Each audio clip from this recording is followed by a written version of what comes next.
Mais putain, Thibaut, qu'est-ce que tu fous là? Laisse-moi, je suis putain de la maison, laisse-moi. Damn, les gens, j'espère que vous allez bien. C'est Simon Jeff et c'est un plaisir de vous parler aujourd'hui. Et aujourd'hui, les gens, nouvelle question. Damn, Thibaut, j'espère que tu vas bien. J'ai 20 ans et je fais de la muscu depuis 2 ans. Je bois environ 2 litres de lait par jour, le matin au petit déjeuner et l'après-midi pour la petite collation. Mais j'ai lu un article disant que ça pouvait être mauvais pour la santé. Qu'en penses-tu? Merci pour tes conseils et ta motivation. Boum. Ok, les gens, donc déjà, la base de la base, le lait, qu'est-ce que c'est? Qu'est-ce que c'est? Il peut venir de la brebis, de la chèvre, du pli énorme et sec, d'une vache ou encore d'une bouteille.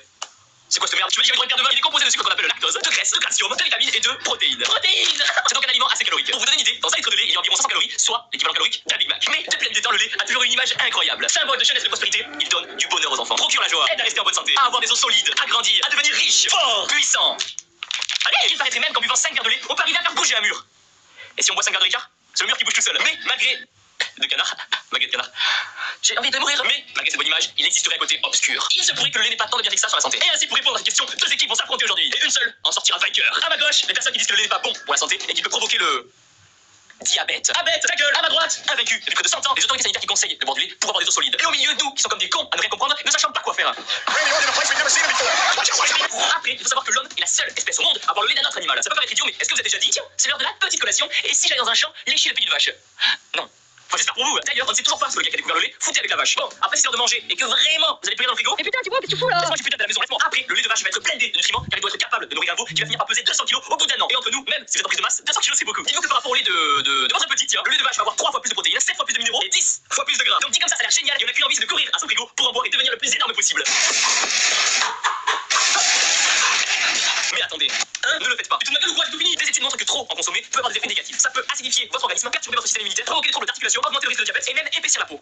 Du coup, on verra plus les veines. Et ça, c'est plus grave que tout ce que je viens de dire. Et malheureusement, ça peut toucher beaucoup de personnes puisque après 8 ans, une personne sur 2 est intolérante au lactose. Après, l'un des plus grands arguments au monde pour défendre le lait, c'est de dire que c'est blindé de calcium et du coup, vous allez avoir les os solides. De quoi les os solides? Non, je vois pas, j'aime pas ça. Regarde, le voisin n'en voit pas, il va très bien. Hein. Ah! Mais les études montrent que la solidité des os ne dépend pas que du calcium. Que la génétique, le style de vie et la vitamine D vont jouer un rôle encore plus important. Après, bien sûr que le calcium est important et qu'on peut aussi en trouver dans amandes, poissons et légumes verts qui en contiennent même plus. Mais n'ayez crainte, ne courez pas dans votre frigo pour éventrer toutes les bouteilles de lait qu'il y a. C'est pas en buvant un verre de lait que vous allez mourir d'un coup.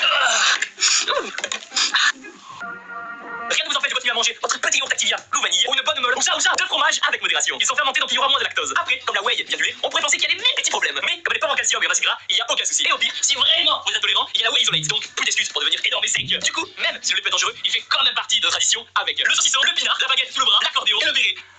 Non, il n'y a aucun stéréotype. Et ne plus en boire serait impensable. Du coup, comment le remplacer? Il existe le lait d'amande, le lait d'avoine et le lait de riz. Comme ça, si vous n'en avez pas marre de manger le midi et le soir, vous en aurez aussi le matin. Donc, pour conclure, les gens, si vous allez boire votre petit bol de lait avec ces petits pops le matin et que vous n'avez aucun problème de santé, alors allez-y, continuez. Ça sera toujours mieux que de les mélanger dans du coca ou du pastis. Mais dire qu'il faut absolument boire du lait parce que c'est bon pour la santé riche en calcium n'est pas la meilleure idée du monde. Il n'est pas indispensable. Vous pouvez le remplacer par plein d'aliments. Après, bien sûr qu'il y a des gens qui boivent du lait tous les jours depuis 60 ans, qui ont une forme énorme et qui font encore la fête à mamie le samedi soir devant le plus grand cabaret du monde. Bien sûr que ça existe. Bon, par contre, les meules de mamie risquent plus de faire du en poudre que du demi-écrémé, mais bon. Au final, on trouvera toujours des études pour dire que tel ou tel produit est bon ou pas. Donc, faites votre propre expérience, voyez comment vous réagissez, gardez ce qui vous rend énorme et sec et ce sera parfait. Et voilà les gens, pensez à mettre un gros pouce bleu en bas de la vidéo. Il faut qu'on explose les 15 000 pouces bleus avant minuit. À vous abonner. Dites-moi si vous prenez du lait ou des produits laitiers et comment vous réagissez. Vous êtes dans la description pour les commentaires. Les liens sont dans la description. Et surtout, n'oubliez jamais que vous êtes les meilleurs.